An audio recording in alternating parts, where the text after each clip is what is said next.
بسم اللہ الرحمن الرحیم۔ غیر مسلموں کے ساتھ جب بھی نبی صلی اللہ علیہ وسلم کا تذکرہ بائبل سے اس ٹاپک پر بات ہوتی ہے تو آگے سے ایک کانٹر کویسچن آتا ہے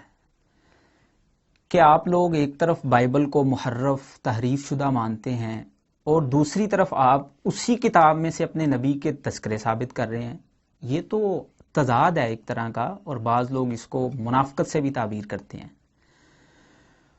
تو میں اس پر کچھ گزارشات آپ کے سامنے رکھتا ہوں۔ یہ تضاد بنانا یا اس کو منافقت سے تعبیر کرنا اصل میں مسلمانوں کے عقیدے سے لا علمی کا نتیجہ ہے۔ مسلمانوں کا یہ عقیدہ ہرگز نہیں ہے کہ بائبل ساری کی ساری یا اس کا ایک ایک حرف تحریف شدہ ہے،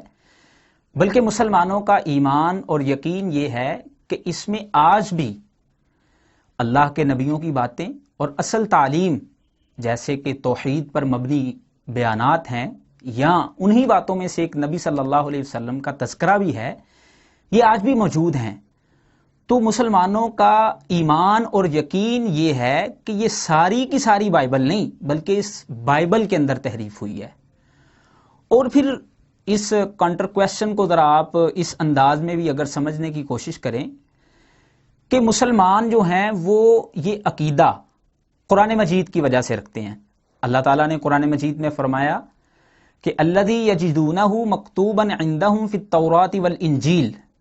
کہ وہ لوگ اس نبی کے تذکرے تورات اور انجیل میں لکھے ہوئے پاتے ہیں۔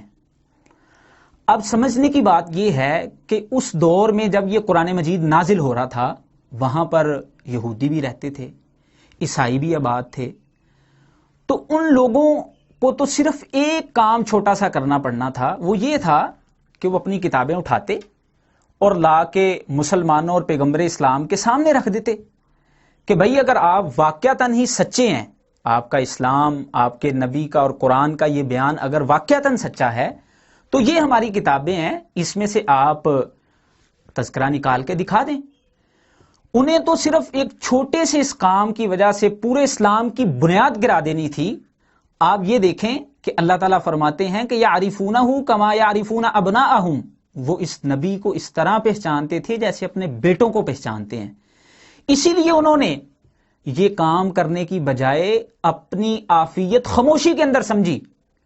وگرنہ وہ تو مسلمانوں کا ایک منٹ میں ناطقہ بند کر سکتے تھے کہ یہ ہماری کتابیں ہیں اور اس میں سے ہمیں آپ پیغمبر اسلام کا تذکرہ نکال کے دکھا دیں۔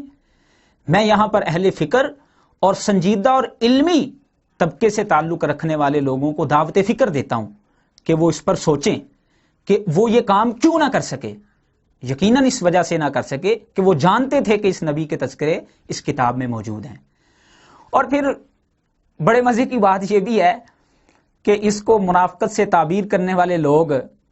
ہم ان کو یہ بھی کرتے ہوئے دیکھتے ہیں کہ ہمیں تو یہ تانا دے رہے ہیں کہ آپ ایک طرف اس کو تحریف شدہ کتاب کہتے ہو اور دوسری طرف اسی میں سے اپنے نبی کے تذکرے دکھا رہے ہو، یہ منافقت ہے۔ تو ان لوگوں کا اپنا طرز عمل کیا ہے کہ وہ قرآن مجید اللہ تعالیٰ کی الہامی کتاب جس کو وہ الہامی بھی تسلیم نہیں کرتے اور اس میں سے اپنے بنیادی عقائد، مسیح کا خدا ہونا، عقیدہ کفارہ جیسے دیگر عقائد جو ہیں ان کو ثابت کرنے کی سعی لا حاصل کر رہے ہوتے ہیں۔ اور پھر یہ دیکھیں تین بڑے فرقے عیسائیوں کے، آرتھوڈکس، کیتھولک، پروٹیسٹنٹ۔ آرتھوڈکس 50 کتابوں والی کتاب کو الہامی کتاب مانتے ہیں جس کے عہد نامہ قدیم میں 50 کتابیں ہیں، اور کیتھولک جو ہیں یہ 46 کتابوں والی کتاب کو الہامی مانتے ہیں، اور پروٹیسٹنٹ کہتے ہیں کہ نہیں، جس میں 39 کتابیں ہیں وہ الہامی کتابیں ہیں، باقی ساری غیر الہامی ہیں۔ تو یہ تو آپ کے اپنے اندر ایک بہت بڑا تضاد ہے۔ اتنے بڑے بلنڈر ہونے کے باوجود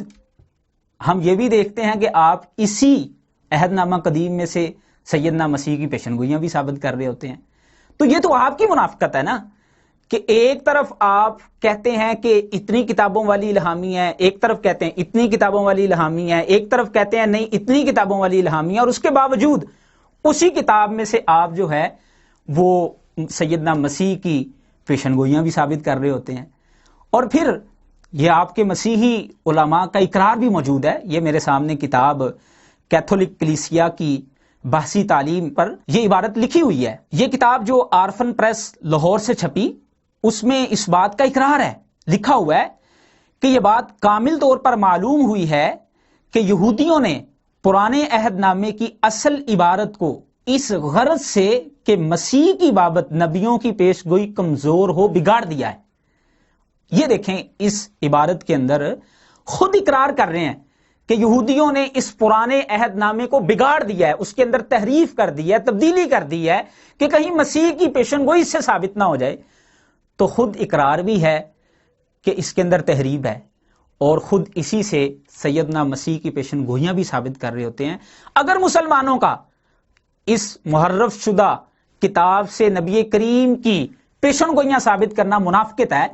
تو پھر آپ کا اپنا عمل کیا ہے، اس پر بھی ذرا سوچیں. اور جو سنجیدہ اور علم سے تعلق رکھنے والے لوگ ہیں وہ اس پر غور و خوض کریں کہ کیا یہ تضاد اور منافقت ہے یا ایک حقیقی بات ہے. السلام علیکم ورحمۃ اللہ وبرکاتہ.